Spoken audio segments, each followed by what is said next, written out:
오늘은 지난 1년을 결산하라 하는 제목으로 잠깐 말씀을 드리겠습니다. 여러분, 바울은 어떤 사람입니까? 성경에 근거해 보면 그 사람은 길리기아 다소 출신의 유대인이다 이렇게 되어 있습니다.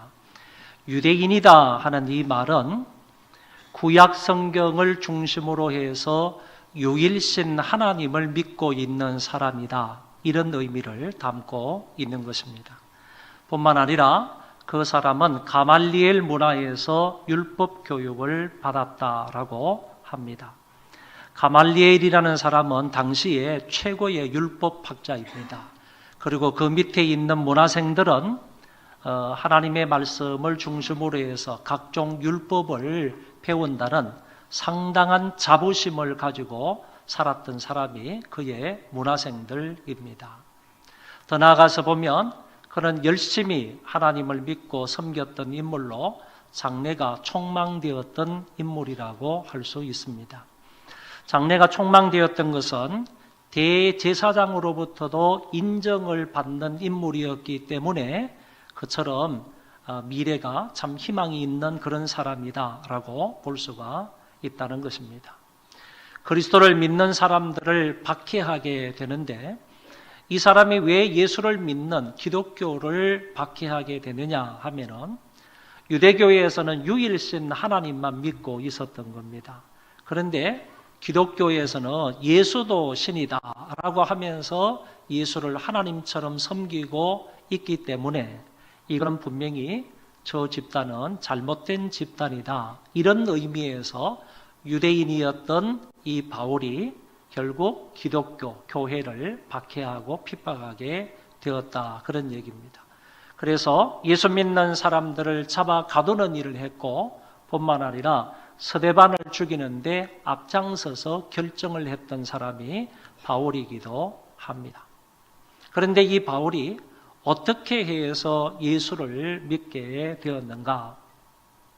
그날도 대제사장으로부터 이 다메섹 지역에 있는 기독교인들을 잡아오라는 그런 명령을 받고 그 어떤 명령서를 받아서 바울이 그것을 쥐고 그 사람들을 잡아 가두기 위해서 다메섹 도상에 올라가다가 부활하시고 성천하시고 하나님 보좌 우편에 계셨던 그 그리스도께서 그에게 나타나심으로 완전히 180도 달라지는 인물이 되게 됩니다.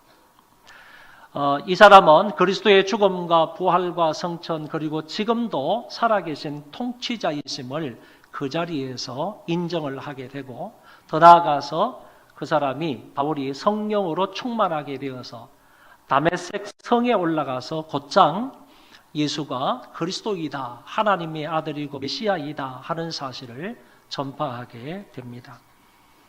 한마디로 말해서 박해자였던 그가 이제 복음을 전하는 전파자가 되었습니다. 10몇 년이 흘렀습니다. 그러고 났을 때 그 당시 이 바울이라는 사람은 자기의 고향 다소 지역에 있었는데 바나바라는 사람이 그 바울에 관해서 알게 되어서 그 바울을 안디옥 교회로 모셔옵니다. 데리고 와서 함께 안디옥 교인들에게 성경을 가르치는 교사의 역할을 하게 되는 것을 볼 수가 있습니다. 그러다가 교회에서 성령의 지시를 받아서 선교사로 파송을 받게 되는데 이거는 자기의 의중에 따라서 선교사로 나가는 것이 아니고 또 뿐만 아니라 교회가 결정을 해서 사도 바울을 선교사로 보내는 것이 아니고 성령의 지시에 의해서 사도 바울이 선교사로 파송을 하게 된다, 그런 얘기입니다. 그래서 박해자였고 포행자였던 이 사도 바울이 결국 전도자가 되고 그리고 선교사로 나서게 되는 부분을 볼 수가 있습니다. 이때 그 바울이 이런 유명한 고백을 합니다. 나의 나된 것은 하나님의 은혜로다. 그래서 이런 포행자가, 이런 박해자가 복음을 전하는 전도자 그리고 선교하는 선교사가 된 것은 전적인 하나님의 은혜이다라는 것을 고백하고 있습니다. 바울이 이제 바나바와 및 마가 요한을 데리고 함께 제1차 선교 여행을 떠나게 됩니다. 그때가 바로 주후 45년경이 됩니다. 첫 번째 선교지로 간 곳이 바로 구브로라는 섬입니다. 이 구브로 섬에 가가지고 살라미 지역에서 유대인의 회당에 들어가서 복음을 전하게 됩니다. 마이크를 좀 조정해 보세요. 구브로 섬에 가면 오른쪽 편이 구브로 섬의 동쪽 지방이 살라미라는 지역인데, 이 살라미 지역에 가가지고 사도 바울이 유대인 회당에 들어가서 복음을 전했다, 그런 얘기입니다. 이미 이 살라미 지역에는 그리고 구브로 지역에는 유대인들이 많이 있었다는 얘기이죠. 그리고 난 이후에 그 살라미 지역에서 서쪽으로 육로로 가는 겁니다. 적어도 한 120km 정도를 육로로 쭉 가면서 전도를 하다가 바보라는 지역에 도달해서 그곳에서 전도를 하는데, 이곳에 좋은 전도 열매가 맺게 되었습니다. 바예수라 하는 유대인 거짓 선지자가 나서 바울이 복음 전하는 것을 자꾸 방해를 하고 가로막으니까 하나님께서 바울을 통하여서 이 거짓 선지자의 눈을 멀게 했습니다. 앞을 보지를 못하게 되니까 이 광경을 지켜보고 있던 그 지역에 서기오 총독 바울이라는 사람이 야, 이거 대단한 이적이다. 그래서 예수를 믿게 되는 역사가 바보라는 지역에서 있게 되었다, 그런 얘기입니다.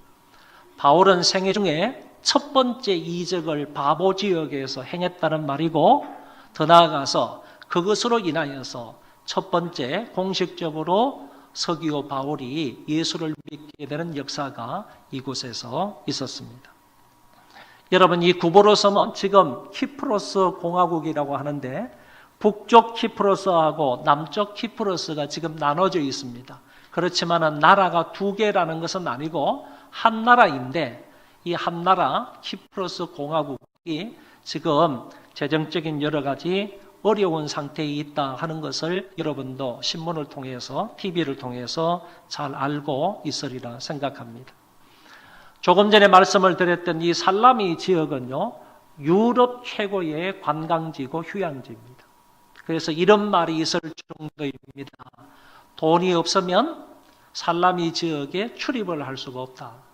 살라미 지역을 관장하는 그런 정부에서 그런 그 도시의 그 관원들이 돈이 없는 사람은 아예 출입을 시키지 않는 겁니다.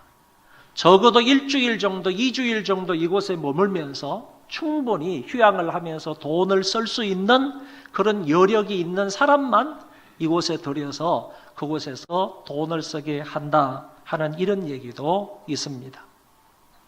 그런데 이 살라미 지역에 지금까지 전해져 내려오는 한 그 전설이 있습니다. 그 전설이 어떤 전설인가 하면은, 여러분, 예수님에 의해서 죽었다가 4일이 된 사람이 살아난 사람이 누구죠?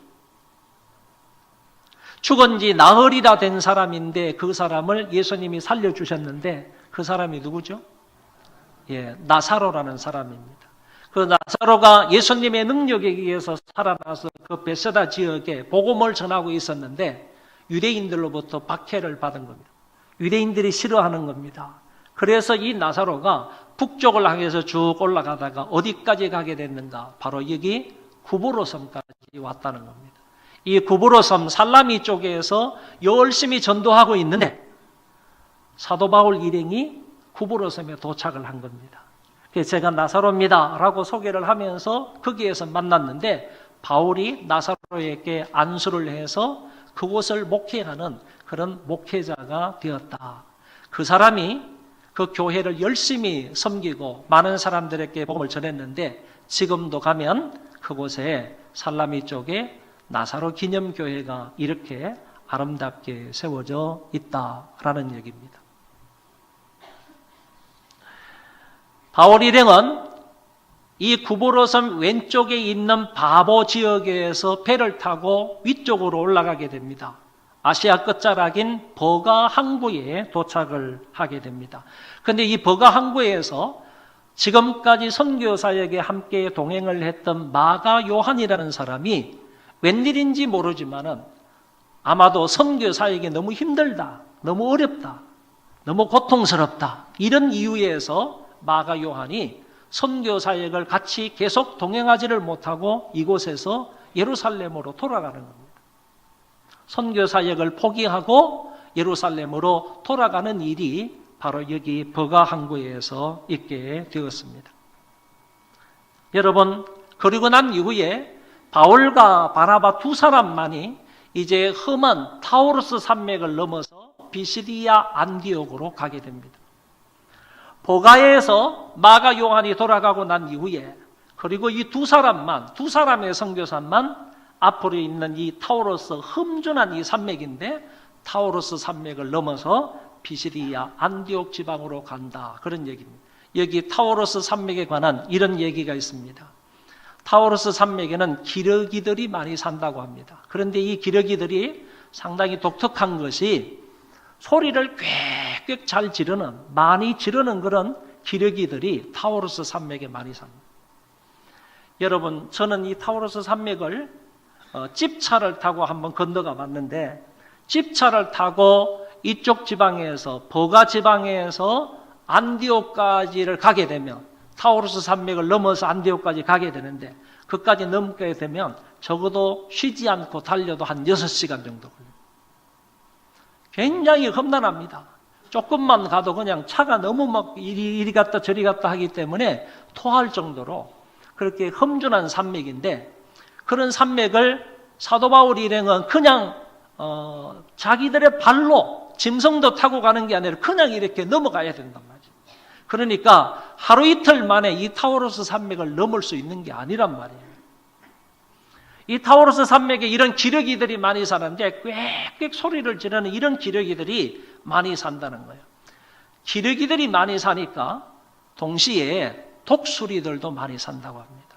그래서 꽥꽥 줄지어서 날아다니는 이런 기러기들을 보면 그 소리를 듣고 독수리들이 가가지고 그 기러기들을 잡아먹는 거예요. 그래서 이 지방에는요, 아주 지혜롭고 늙은 그런 기러기들은 공중을 향해서 나르기 전에는 반드시 땅바닥을 다니면서 긴 막대기를 입에 물고 날아다닌다는 겁니다. 그러면 긴 막대기를 입에 물면 소리를 지르지를 못하지 않습니까? 그러면 독수리들의 공격을 받기가 어렵다는 거예요. 독수리들의 공격을 받는 것이 그렇게 조금 퍼센테이지가 좀 줄어든다는 얘기죠. 위험도가 조금 줄어든다는 얘기죠. 이렇게 넓고 그 다음에 지혜로운 이런 기러기들은 막대기를 물고 목적지를 향해서 날아간다 하는 이런 이야기가 있습니다. 그래서 여기에서 나온 말이 마르면 죽는다, 그런 말입니다. 이 기러기처럼 말을 많이 하게 되면 언제 독수리의 공격을 받아서 죽을지 모르니까 말이 마르면 죽는다, 또는 죽을 가능성이 많다 하는 이런 이야기들이 나오게 되었다고 합니다. 여러분, 교회 일을 하면서도요, 좀 이렇게 지혜롭고 연륜이 있는 사람들은 말로 교회 일을 하는 것이 아니라 입을 꽉 다물고요, 기도하면서 성실하게 봉사하고 일하는 것 아닌가, 이런 생각을 갖게 됩니다. 어쩌면요, 사도 바울도 그 당시 이 타우루스 산맥을 넘으면서 기러기들이 꽥꽥 끓으면서 날아다니는 이런 소리와 이런 광경들을 보면서 몇 날 며칠을 걸어가야 되니까 그런 것을 목격하면서 걸어갔지 않았겠는가 하는 생각을 갖습니다. 드디어 안디옥에 도착을 했습니다. 거기에서 회당에 들어가서 예배를 드리며 전도를 합니다. 바울은 그때 길게 설교를 해서 많은 성도들에게 은혜가 되게 했습니다. 성도들이 은혜를 받으니까 하는 말이 다만식이라도 와가지고 우리에게 말씀을 전해달라. 그래서 사도 바울은 2주 연속 안디옥 회당에 가서 설교를 해서 많은 사람들에게 은혜를 끼치게 되는 것입니다. 설교에 대한 2가지 반응이 일어났습니다. 한 가지는 말씀을 듣고 기뻐하고 찬송하며 믿어 구원을 받는 사람이 있었던 반면에, 또 바울을 비방하고 바울의 선교 사역을 방해했던 유대인들도 없지 않아 있게 되었습니다. 다시 말하면 복음의 확산 도중에 유대인들의 박해가 발생하게 되었다라는 말입니다. 이 안디옥의 유대인들이 귀부인들과 지역의 유력자들을 선동을 해서 결국 안디옥에서 바울과 바나바를 내쫓게 되는 것입니다. 그때 바울과 바나바는 발에 티끌을 떨어버리고 안디옥에서 이고니온 지역으로 가게 됩니다. 이고니온 지역에서도 이 바울과 바나바는 성공적으로 선교 사역을 합니다. 이곳에서 많은 이적과 표적이 일어나게 되었습니다. 이들의 전도를 통해서 이 성 안에는 또 두 파가 생겨나게 됩니다. 하나는 유대인을 따르는 무리이고 또 다른 하나는 사도들을 따르는 무리가 생겼습니다. 그리고 이 유대인을 따르는 무리들이 전도자들을 돌로 치려고 했습니다. 돌로 치려고 했다는 것은 그만큼 핍박을 가하고 죽이려고 했다는 얘기가 됩니다. 그래서 사도 일행은 이곳에서 루스트라라는 지역으로 또 이동을 합니다. 루스트라에서 대단한 역사가 일어났습니다. 한 번도 걸어보지 못한 안전뱅이가 있었는데 하나님의 능력에 의해서 그 사람이 걷게 된 것입니다. 여러분, 이거는 어떤 의사들에 의해서 된 것도 아니고 전적인 하나님의 능력으로 이와 같은 놀라운 역사가 루스트라에서 일어난 것입니다. 그랬을 때 루스트라에 있는 많은 사람들이 이거는 신이다, 바울은 헤르메스 신이다 이렇게 말했고, 바나바는 제우스 신이다, 신중의 신이죠, 제우스 신이다 이렇게까지 얘기를 했습니다. 그러니까 헤르메스 신이 바울의 몸을 입고 이 세상에 지금 와 있다 이런 얘기고, 제우스 신이 바나바의 몸을 입고 우리 가운데 와 있다 이렇게 해서 여기 루스트라에 있는 많은 사람들이 심지어는 재물까지 가져와가지고 이 두 사람 앞에 차려놓고 이 두 사람을 섬기려고 했던 그와 같은 모습이 있었습니다. 그랬을 때 바울은 이것을 근거로 해서 그들에게 복음을 전하게 됩니다. 한마디로 말하면 천지 만물을 창조하신 살아계신 하나님을 경외하지 않고 다른 것을 경외하는 모든 것은 다 우상숭배이다. 다시 말해서 나도 하나님에 의해서 창조된 피조물인데 너희들이 재물을 가지고 와서 나에게 경배한다는 것은 그것은 우상숭배하는 거다, 그런 얘기입니다.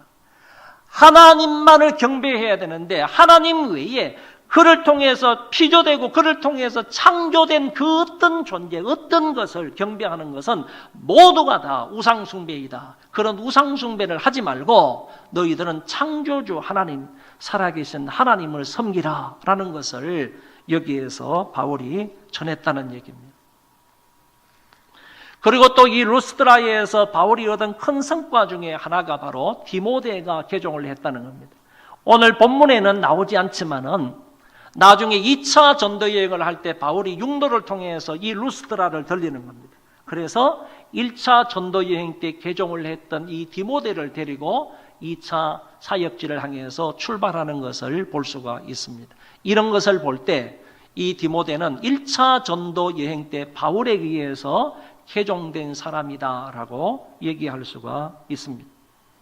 그런데 안디옥과 이고니온에서 쫓아온 유대인들이 또 있었습니다. 이 사람들이 루스트라까지 와가지고 사도 바울의 선교 사역을 계속해서 방해하고 있는 겁니다. 바울을 돌로 쳤습니다. 죽은 줄 알아서 성 밖에 버렸더니만은 바울은 또 하나님의 은혜 가운데 그 가운데서 살아나게 되는 것입니다. 바울과 바나바는 드베 지역으로 갑니다. 마지막 선교 지역입니다. 드베 지역으로 가서 그곳에서 많은 사람을 제자로 삼았다 하는 기록이 오늘 성경에 나와 있습니다. 바울의 선교 사역의 주 내용이 뭐냐 하면은 사람들에게 예수를 전해서 그 사람을 예수 그리스도의 신실한 제자로 만드는 겁니다. 이것이 바로 드베에서 일어난 일들을 보면 우리가 잘 알 수 있다는 것입니다. 지도를 하나 보여드리면서 설명을 하면 여러분들이 쉽게 이해를 할 겁니다. 오른쪽 편에 안디옥이 있고 왼쪽 위편에 또 안디옥이 또 있습니다. 오른쪽 편의 안디옥을 수리야 안디옥이라 이렇게 말하고 왼쪽 위편에 있는 안디옥을 비시리야 안디옥이라 이렇게 구분해서 말합니다. 출발은 안디옥, 수리야 안디옥에서 출발합니다. 실루기아로 내려가가지고 실루기아에서 배를 타고 구브로 섬까지 간 겁니다. 살라미에 도착을 했죠. 회당에 들어가서 복음을 전했죠. 그리고 나서 바보 지옥으로 가는 겁니다. 서기오 바울이, 총독 바울이 예수를 믿었죠. 그리고 난 이후에 바보에서 배를 타고 소아시아 밑쪽 지방인 버가로 가는 겁니다. 버가에서 선교사에게 너무 힘들다고 마가 요한이 예루살렘으로 돌아갔다 그랬죠. 2명의 선교사가 타우로스 산맥을 넘어야지 안디옥까지 가니까 길게 뻗어 있는, 지금 터키의 지도를 보면 이게 명확하게 알 수 있는 겁니다. 길게 뻗어 있는 이 왼쪽부터 시작해서 길리기아, 다소 이런 지역까지 길게 폭넓게 뻗어 있는 이 타우로스 산맥이 있단 말이에요. 어느 누구를 막론하고 버가 지역에서 안디옥까지 가려면 타우로스 산맥을 넘지 않으면 안 되는 겁니다. 그래서 타우로스 산맥을 넘은 겁니다. 기러기가 꽥꽥 걷는 소리를 들으면서 사도 바울과 바나바는 여러 날에 걸쳐서 타우로스 산맥을 넘어서 도착한 곳이 안디옥이 있습니다. 설교를 했더니 많은 사람들이 환호를 했습니다. 다만식이라도 이 말씀을 해달라 그래서 2주 연속 사도 바울은 안디옥 회당에서 하나님의 말씀을 전함으로 많은 사람들에게 은혜를 끼치게 됩니다. 이고니온으로 내려갔습니다. 거기에서 이적과 표적을 행하였다 그랬습니다. 그리고 나서 루스드라에 가서 2가지 사건이 일어나는데 나면서부터 걷지 못했던 안전뱅이가 걸어나게 되고 디모데가 여기에서 개종을 하게 된다 그랬습니다. 그리고 나서 박해를 피해서 핍박을 피해서 더베로 갔더니 더베 지역에서는 많은 사람들을 믿게 해서 예수 그리스도의 제자로 삼는 모습을 보게 된다. 여기에서 사도 바울이 저 더베 지역에서 자기의 고향이었던 다소를 거쳐서 안디옥으로 올 수도 있습니다. 육로로 오게 된다 그러면 어쩌면 그 길이 더 빠른지도 모릅니다. 그럼에도 불구하고 사도 바울 일행은 우리가 지나왔던 선교 지역을 다시 되돌아가자. 그래서 2가지 목적으로 다시 선교 지역을 되돌아서 안디옥까지 가는 모습을 보게 된다 그런 얘기입니다. 되돌아가는 2가지 이유 중에 한 가지가 뭐냐 하면은 돌아가면서 각 지역에서 개종한 사람, 이제 예수 믿기로 한 그런 사람들에게 좀 더 복음의 깊이를 가르치자.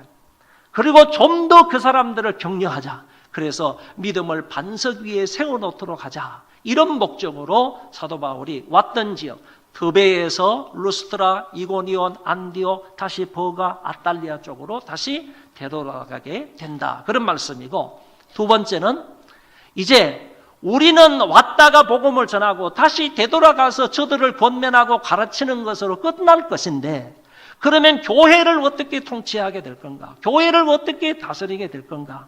그 문제를 안고 바울이 고민을 하다가 믿음이 좋은 사람들 가운데 예수를 잘 믿고 신실하게 따르는 제자들 가운데서 장로들을 뽑아서 그 장로들로 하여금 교회를 치리하게 해야 되겠다. 다스리게 해야 되겠다. 이런 생각을 가지고 다시 더베에서 되돌아가게 된다. 그런 말씀입니다. 이 2가지 사역을 되돌아가면서 사도 바울은 성실하게 잘 감당하게 됩니다. 그리고 보세요. 버가 지역에 다시 타우로스 산맥을 넘어서 버가 지역에 도착을 했습니다. 그런데 버가 지역에 도착을 해서 갈 때는 버가 지역에서 전도를 못했다는 거예요. 왜 전도를 못했을까요? 마가 요한이 어려운 관계로 다시 돌아간다.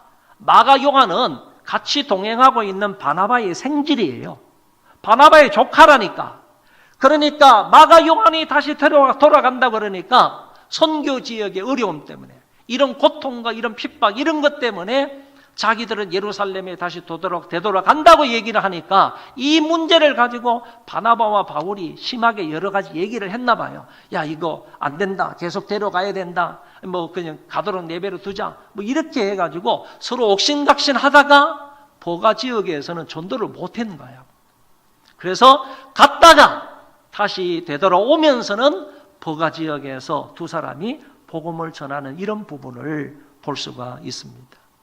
여러분 교회 안에서도요 여러 가지 문제들로 인하여서 서로 막 옥신각신하고 서로 다투기도 하고 은성을 높이고 이러다 보면요 교회가 본질적으로 해야 할 복음 전파를 놓치고 마는 거예요. 그러니까 그래서는 안 된다는 거죠. 언제든지 우리 교회는 화평해야 되고 화목해야 되고 한마음 한뜻이 되어야 되고, 그래서 선교사에게 전도사에게 박차를 가하는 그런 교회가 아름다운 교회고 건강한 교회인 줄 믿습니다. 버가 지역에서 복음을 전하고 아까 얘기했던 대로 아탈리아 지역에 가서 거기에서 배를 타고 이번에는 구브로 섬을 들리지 아니하고 곧장 수리아 안디옥 쪽으로 가서 선교 사역을 마치게 되는 것을 엿볼 수가 있습니다. 이제 안디옥에 도착을 했습니다. 바울 일행이 안디옥 교회에 도착을 해서 교회를 모아서 선교 보고를 하는 장면이 오늘 본문의 말씀인 것입니다. 자, 이 성경을 한번 읽어보도록 하겠습니다. 시작. 그들이 이르러 교회를 모아 하나님이 함께 행하신 모든 일과 이방인들에게 믿음의 문을 여신 것을 보고하고. 여러분, 교회를 모았다 그랬습니다. 이상한 표현으로 들릴지 모르지만 교회를 모았다는 말은 예수 그리스도를 믿는 성도들을 한 곳으로 모았다, 그런 얘기입니다. 그러니까 건물을 모았다는 얘기가 아니에요. 건물은 교회가 아니고 건물은 예배당일 뿐입니다. 사람들이, 성도들이 모여서 예배하는 예배당일 뿐이지 건물을 모았다는 얘기가 아니고, 교회를 모았다는 얘기는 그 안에 있는 하나님의 백성들, 성도들을 모았다. 모아가지고 보고를 하는데, 자기를 파송해준 교회잖아요. 자기를 파송해준 그 수리아 안디옥 교회 성도들 앞에서 보고를 하는데 자기 이야기를 하지 않았다는 거예요. 자기가 이곳에 가서 무슨 일을 했습니다. 희한한 이적을 행하였습니다. 몇 사람을 전도해서 예수 믿게 했습니다. 그 사람을 제자로 삼았습니다. 자기 일을 얘기하지 않았다는 거예요. 가만히 보면 하나님이 함께 행하신 모든 일을 보고했다는 거예요. 하나님이 함께해 주셔서 이런 일을 할 수 있었습니다. 하나님이 함께해 주셔서 이런 역사가 일어났습니다. 하나님이 함께해 주셔서 저들의 마음이 열렸습니다. 하나님이 함께해 주셔서 저희들이 회복이 되었습니다. 하나님이 함께해 주신 일을 보고했고, 뿐만 아니라 이방인들에게 믿음의 문을 여신 것을 보고했다는 거예요. 하나님께서 저 이방인들의 마음을 어떻게 여셨어요? 그들에게 복음이 전해지게 되고 그들이 복음을 통하여서 어떻게 변화가 되었는지 하나님의 역사를 성도들에게 보고하게 되었다, 그런 말씀입니다. 자기가 한 일을 자랑스럽게 얘기한 것이 아니더라, 그런 얘기입니다. 구브로 섬에서 어떻게 하나님이 역사하셨고, 안디옥에서, 이고니온에서, 루스드라에서, 더베에서 하나님이 어떻게 역사하셨는지, 하나님이 우리와 함께 해주신 그 하나님의 일에 관해서 얘기를 합니다. 그리고 돌아가면서는 제자가 많이 세워지고 장로를 세워서 하나님의 교회가 든든히 서가게 되었던 것, 이런 사항들에 관해서 성도들 앞에 진실되게 보고를 했습니다. 사도 바울의 1차 선교는요, 2년 내지 2년 반 정도 걸렸다고 생각을 합니다. 이 기간 동안 선교가 성공적이었다, 하나님의 은혜 중에 성공적인 선교였다라는 사실을 성도들 앞에서 보고를 했습니다. 안디옥에 돌아와서는 제자들과 함께 그곳에서 오래 있었다라고 하는데, 영적 재충전의 시간을 가졌다는 말이고, 그곳에 있는 성도들과 오랫동안 교제를 나누었다 하는 부분을 오늘 말씀해 주고 있습니다. 저는 이 네 가지로요, 사도 바울의 1차 선교에 대한 간략한 평가를 하도록 하겠습니다. 첫째는 그들은 중요한 도시 중심으로 전도하되 복음이 전해지지 않은 곳을 다니며 전도하여 교회를 세웠다라는 것입니다. 거점 도시를 줬다는 거예요.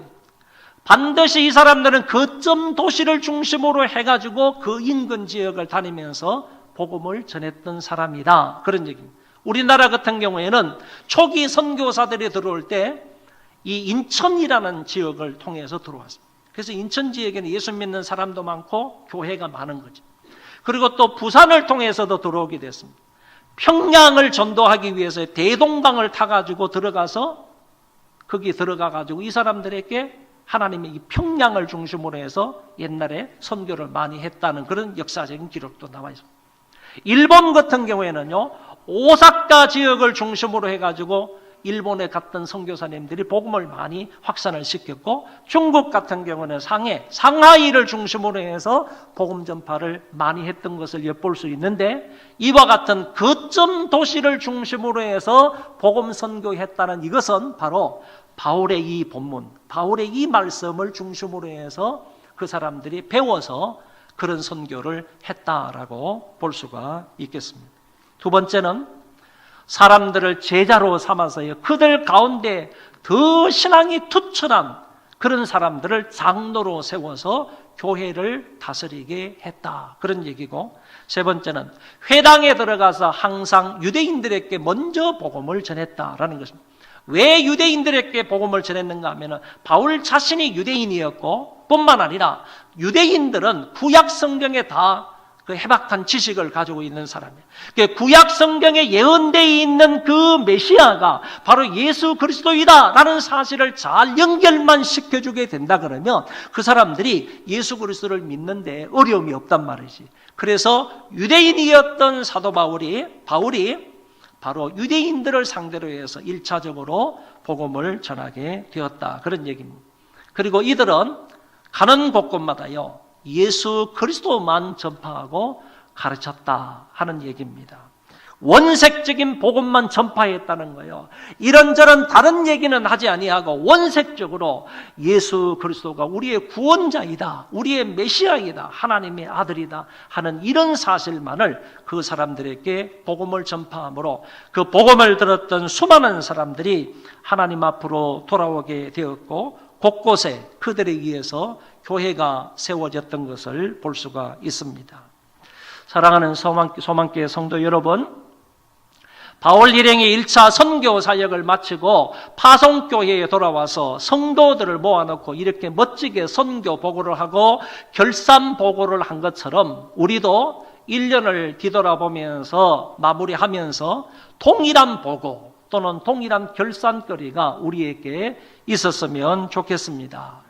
내가 한 것 말고요, 하나님이 함께 행하신 일과 하나님이 전도의 문을 열어주셔서 열매를 맺었던 것을 겸손히 내어놓고 결산하는 것을 말합니다.